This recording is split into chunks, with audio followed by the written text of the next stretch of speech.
it's time for Engadget's foldable flip-off! Yeah!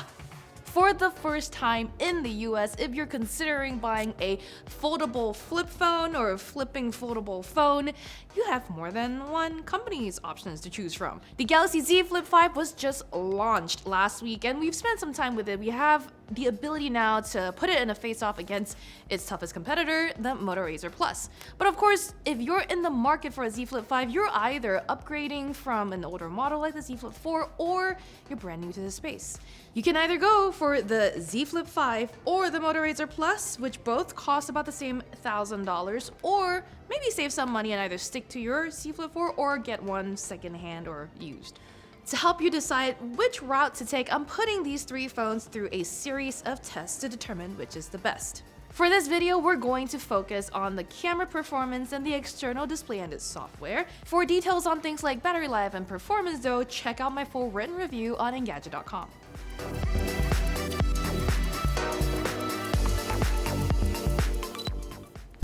Round 1. Cameras. Now, the Galaxy Z Flip 5 and the Z Flip 4 have basically the same cameras as each other. There are some slight differences in their pixel sizes. For the Flip 4, you've got 1.8 micron sized pixels for both sensors, while the Z Flip 5 uses a mix of 1.8 and 1.12 micron pixels for the main and wide respectively.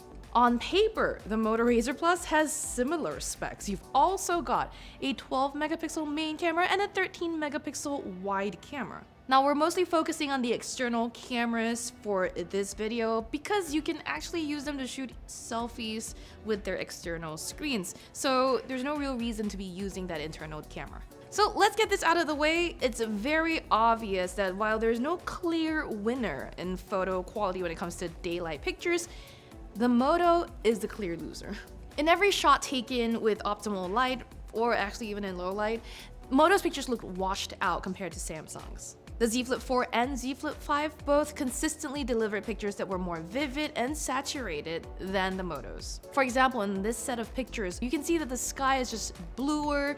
Overall, it's just lovelier to look at one of Samsung's pictures compared to Moto's. In terms of detail, it's hard to compare really because they all seem very similar and they won't really look that much different when they're compressed down to Instagram sizes anyway, so we're not too fussed here. Now, moving on to low light performance, both the Z Flip 4 and the Z Flip 5 actually performed about the same. I really had a hard time telling the two nightscapes that I took apart, putting the Moto out of the running already because it just failed to really deliver anything as good. But what it boils down to is the experience of taking a photo in low light. On the Z Flip 5, I was surprised by how much faster it was to capture a picture in night mode compared to the Z Flip 4. It was about half the time. What this resulted in were nighttime portraits that showed both my facial features and the lettering on my shirt more clearly on the Z Flip 5 than on the Z Flip 4. I also used all three phones to shoot some TikTok wannabe videos, I guess, and honestly, the quality of all three seemed very similar. It was hard to even tell them apart other than by the angle at which they were shooting me. So there's a clear winner in this round. Coming out ahead in daylight photography, low light photography, general speed in terms of taking photos, as well as just really being on par with the rest in terms of video quality, the Samsung Galaxy Z Flip 5 wins on camera performance. Round 2, external display.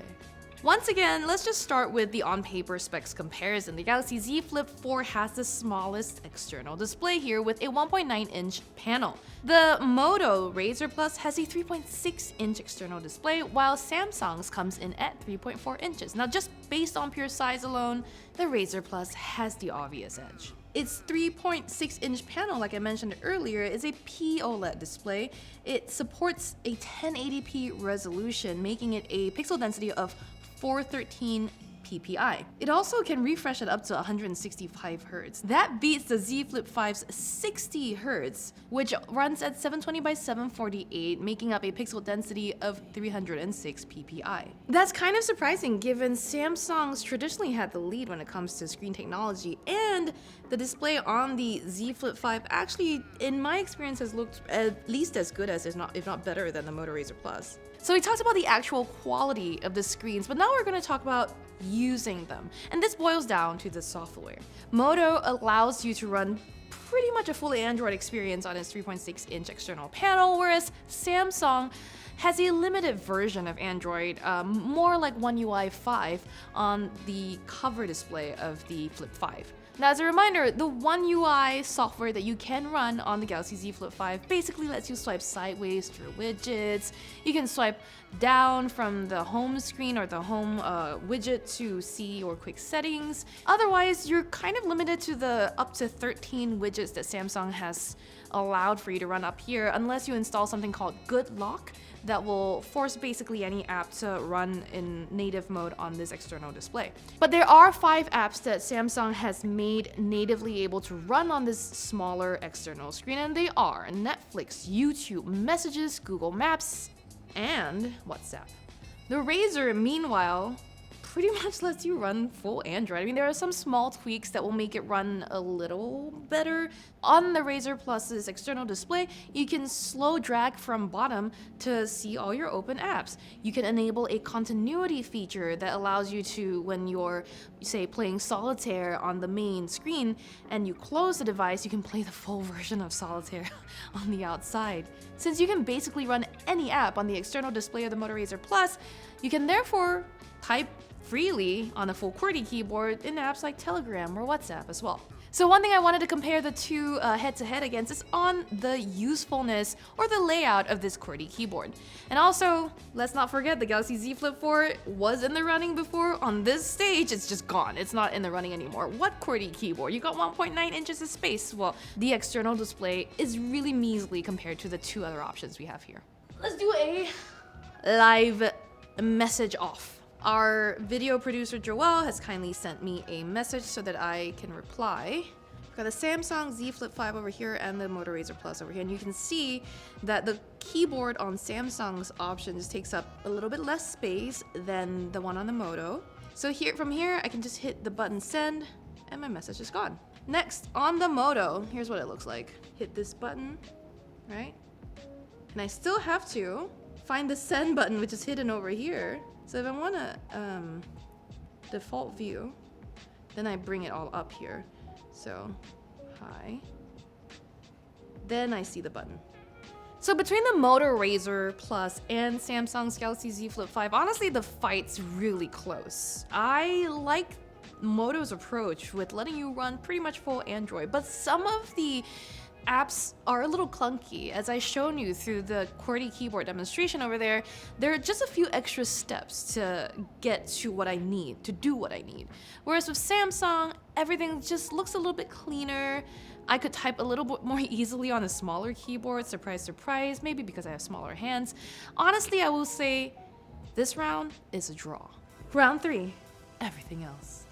Of course, there's a lot more determining factors as to whether you should get the Flip 5 or the Moto Razr Plus. I feel like at this point, the Flip 4 is kind of out of the running. I mean, it doesn't hold up really in terms of cameras. Really, the only advice I can give you there is that if you're looking to upgrade from the Flip 4 and your main concern is cameras, then stay away from the Moto Razr Plus. However, if you're looking for an external screen that will be a lot more useful and therefore maybe last you a little longer throughout the day, there are 2 serious contenders here. What it boils down to when choosing between the Flip 5 and the Razr Plus will be things like battery life, software, performance, and durability. Of course, a lot of these things, especially durability and long-term use, are things I can't tell you about until I've used this device for more than a month or a few weeks at the moment. So you will have to probably wait for a little bit before I can tell you about build quality. For now though, I am curious. I want to know your thoughts. Samsung or Moto? You tell me. Are you holding on to your Z Flip 4? Are foldables just out of the question for you? Leave us a comment. I read them and I would really appreciate hearing what you think. For more reviews of foldable phones, non-foldable phones, tablets, laptops, wearables, and more, make sure you subscribe to Engadget. Until next time, stay unhinged.